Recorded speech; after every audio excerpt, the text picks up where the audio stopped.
خلفائے راشدین کی فتوحات کا ذکر آتا ہے تو بات یہیں پر ختم کر دی جاتی ہے کہ ان اولین مجاہدین اسلام نے کیسر و کسریٰ کا نام و نشان مٹا دیا تھا۔ اس میں ذرا سے بھی شک و شبے کی گنجائش نہیں کہ کیسر روم اور کسریٰ ایران کی جنگی طاقتیں اس دور کی ہیبت ناک طاقتیں تھیں۔ آج کے تاریخ نویس اور مبصر کہتے ہیں، اور ٹھیک کہتے ہیں، کہ ان دونوں میں سے کسی ایک کو شکست دینا تو دور کی بات ہے، کوئی بادشاہی اسے للکارنے کی بھی جرت نہیں کر سکتی تھی۔ افواج کی افراد کے علاوہ یہ دونوں قومیں جنگجو تھیں۔ ان کی فتوحات اور شجاعت کے کارناموں سے تاریخ بھری پڑی ہے۔ آخر ایک قوم اٹھی جسے ایرانیوں اور رومیوں نے عرب کے بدو کہا اور اس قوم کے خلاف نفرت و حقارت کا اظہار کیا۔ یہ تھی امت رسول صلی اللہ علیہ وآلہ وسلم، جس کے مٹھی بھر مجاہدین نے کسریٰ ایران کی دہشت ناک جنگی طاقت کے پرخچے اڑا دیے۔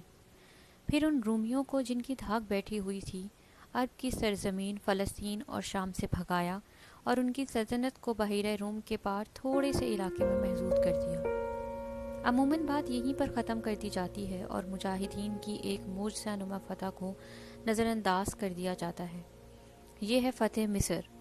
مصر میں اللہ ہی کے شیروں نے رومیوں کو فیصلہ کن شکست دی تھی اور کیسر روم ہرقل کو جو ذاتی شجاعت، جنگی قیادت اور فطری فرعونیت کے لحاظ سے دہشت کا ایک نام تھا، اس حال تک پہنچا دیا گیا تھا کہ وہ بحیرہ روم کے اس پار وزنطینہ میں جا بیٹھا اور وہاں سے مصر میں اپنی فوج کو احکام بھیجتا رہا، حتیٰ کہ وہ انتہائی مایوسی کے عالم میں انتقال کر گیا۔ ہرقل کو اس کی اپنی ملکہ نے شاہی طبیب کے ہاتھوں زہر دے کر مروایا تھا۔ اس کتاب میں آپ کو یہ مکمل کہانی ملے گی جو سنسنی خیز پراسرار ڈرامہ ہے۔ مصر کی فتح سپہ سالار عمرو بن عاص کا کارنامہ ہے۔ تاریخ نویس، وقائع نگار اور مبصر آج بھی حیران ہیں کہ 8-10 ہزار مجاہدین نے ہرقل رومی کی اتنی طاقتور فوج کو، جس کی تعداد 1 لاکھ سے زیادہ تھی، کس طرح ہر میدان اور ہر قلعے میں شکست پہ شکست دے کر مصر سے بھگا دیا تھا۔ اکثر مورخوں نے لکھا ہے کہ مصر کی فتح کو معجزے کے سوا کوئی اور نام نہیں دیا جا سکتا۔ میں نے اس کتاب میں بہت سے مستند مورخوں کی تحریروں کے حوالے سے وہ واقعات اور وہ پس منظر پیش کیا ہے اور مجاہدین کے عزم، بے خوفی اور جذبے کی تفصیلات بیان کی ہیں جو اس معجزے کا باعث بنی۔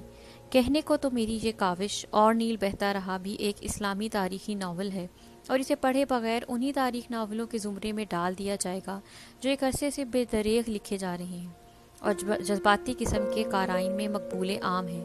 ہمارے ہاں چونکہ تعلیم کی کمی ہے، اس لیے لوگ یہ نہیں جان سکتے کہ ان تاریخی ناولوں میں تاریخ برائے نام ہے، باقی سب ناول ہے یعنی افسانہ۔ ایسے ناول لکھنے والوں نے ایک مجرمانہ حرکت یہ کی کہ ناول کو دلچسپ، سنسنی خیز اور مقبول بنانے کے لیے تاریخ کو مسخ کر دیا ہے۔ ان ناول نگاروں کی دلچسپی صرف کہانی کے ساتھ ہوتی ہے جسے وہ جذباتی مکالموں اور خود ساختہ رومانی واقعات سے پراثر بناتے ہیں۔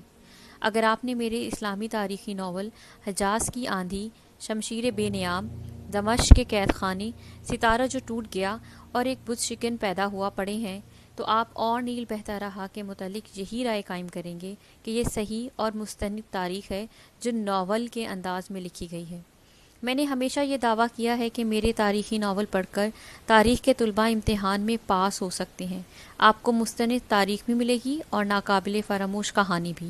اور نیل بہتا رہا میں تو آپ بہت پراسرار اور پراسرار کہانیاں ملیں گی۔